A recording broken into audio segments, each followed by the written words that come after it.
The Pokemon Go December update has been released. Let's take a look at what the last month of 2025 brings to us with the start of a new season. In December, featured Pokemon in Pokemon Go will include Kyurem, Reshiram, Zekrom, and Blacephalon. A large number of Ice-type Pokemon will be featured throughout the month, and there's a whole host of in-game events to look forward to. Let's kick off with the Tier 5 raids. So from the 25th of November to the 4th of December, we will have Cobalion, Terrakion, and Virizion spawning in Pokemon Go. Also, it will be part of a collection challenge that will reward you with some Stardust, XP, and I think a Battle Pass, if I am not mistaken. Then from the 4th to the 13th, we will see Kyurem back in raids, and December 13th to 22nd, Reshiram will be back in Pokemon Go. Its partner Pokemon Zekrom will follow up from the 22nd of December until the 31st. Shadow raids during December will bring us Shadow Heatran. I don't have one of these yet, so from the 2nd of December to the 1st of January, this will definitely be the window to get yourself one. Mega Aerodactyl, Mega Medicham, and Mega Garchomp will appear in Mega Raids from the 25th of November to the 4th of December. After that, for the next 9 days, Mega Gyarados will be back. Then we will see from the 13th to the 22nd, Mega Abomasnow, and from the 22nd to the 31st, Mega Glalie, fitting in nicely with the Ice-type Pokemon that will be spawning during this time. Of course, we will have 4 Spotlight Hours again this month, kicking off on the 2nd of December with Cranidos, being followed up with Shieldon, Minfu, and Spheal. Of course, each of the community days has its own bonus. On the 2nd, it will be double transfer candy. So if you have been holding on to some of your Pokemon from Into the Wild, this will be the Tuesday to kind of get rid of them and send them to Professor Oak into the chopper. On the 9th of December, it will be double catch XP. The 16th, Minfu. And on the 23rd, we will have Spheal. Of course, on the last Spotlight Hour of December, it will feature Delibird, and it will be double catch Stardust. Raid hours will, of course, feature the 5-star Pokemon that is active during that time frame. On the 3rd of December, we can find Cobalion, Terrakion, and Virizion before they are swapped out for Kyurem that will appear on the 10th. Reshiram on the 17th, and Zekrom on the 24th. Of course, the 31st being the last day of the month and the last Wednesday of the year will see Blacephalon returning to Pokemon Go. I still don't have the shiny of this one, so send me those invites and I might just join you on the raid. Max battles will start off from the 1st to the 7th of December with Darumaka Dynamax. Then from the 8th to the 14th, Cryogonal. The 15th to the 21st, Kabuto.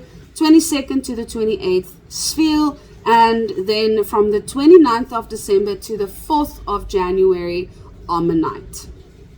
We are going to have a whole host of events during the month of December. You know, it is also Christmas, and then of course New Year's, where we go into 2026. Now, we don't have all of the event details as of yet, but we are going to take a look at a couple of events that we already know about. So the first event for December will start on the 2nd, and it will run to the 9th, and this will be called Pokemon Go's Journey to Paldea. So this event will feature different Pokemon each day, and it will have boosted odds for encountering Shiny Larvitar and Shiny Bagon. Now, I was very fortunate a couple of years ago, I think it might have been 2022, Go Fest, where I caught a Shundo Larvitar, but I definitely would not mind another one. So that is definitely an event that we can look forward to. Before I go on, do not forget to hit the like and subscribe button and ring the notification bell, as our video on this event will be dropping soon. December 2025 Community Day is always a blast, as it will feature all of the Community Day and Community Day Classic Pokemon from the year. So as in the past years, this will be a 2-day event. What's nice about this event is that these Pokemon will not just be spawning from 2 to 5 p.m., but it will actually be spawning from 9 a.m. to 9 p.m. It will obviously just be boosted between 2 and 5 p.m. So there's a nice big window if you are looking to play. It will be a little bit more relaxed outside of that 3-hour period, but it's still a nice little family time if you want to go out with the kids. During this season, with the field research tasks, there is a new lot of Pokemon that you can expect to encounter in your research breakthrough. Lapras comes back with Snorlax, Honedge, Sinistea, Galarian Mr. Mime, as well as Dreepy. Dreepy and Honedge, the only one whose shinies are not available yet, but a nice group of Pokemon to potentially get one every week. Snorlax, Lapras, of course, complete favorites. I love Kanto. You should know this by now. Still looking for that shiny Sinistea.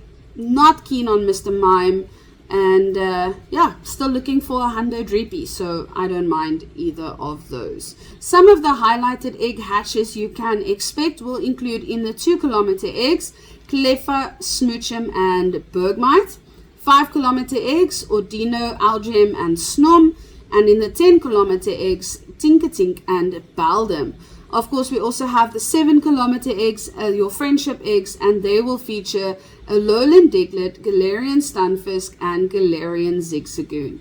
Now, Pokemon has lately omitted a lot of the Pokemon that you might be able to encounter in situations like these from eggs or wild spawns. They are kind of leaving an and more there for us. So I hope there's going to be some more Pokemon in these pools that will make it a little bit more worthwhile.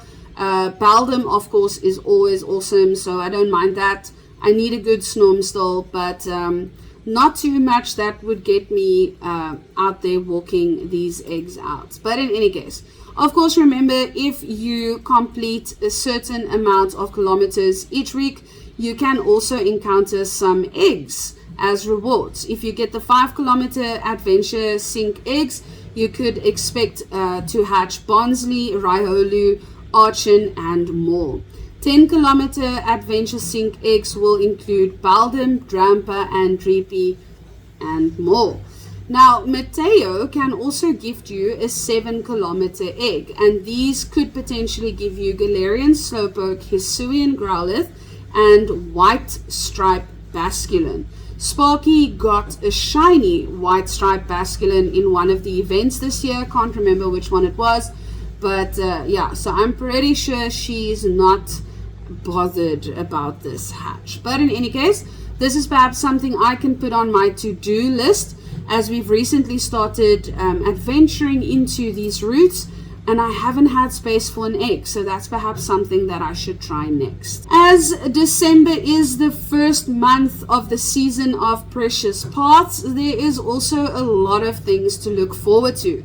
If we quickly take a look at the poster for this new season, there's definitely a debut of a few new Pokemon like Clobbopus and its Evolve. We see a costumed Sudowoodo, which looks really, really cool. Someone actually joked on one of the groups the other day that this is the type of tree that your cat won't knock down. So definitely a fun one there. We see that Gigantamax Meowth is being shown here. I honestly don't get the whole stretched body thing. I don't know what that's about. Maybe he's walking on stilts or something. But in any case, we see that there's also a new Pikachu coming.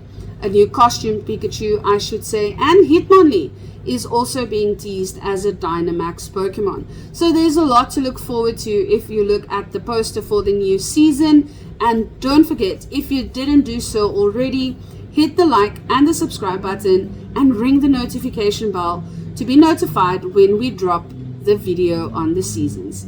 Thank you so much for watching. If you've made it to the end of this video, you are an absolute legend. Thank you for watching. We'll see you soon. Cheers.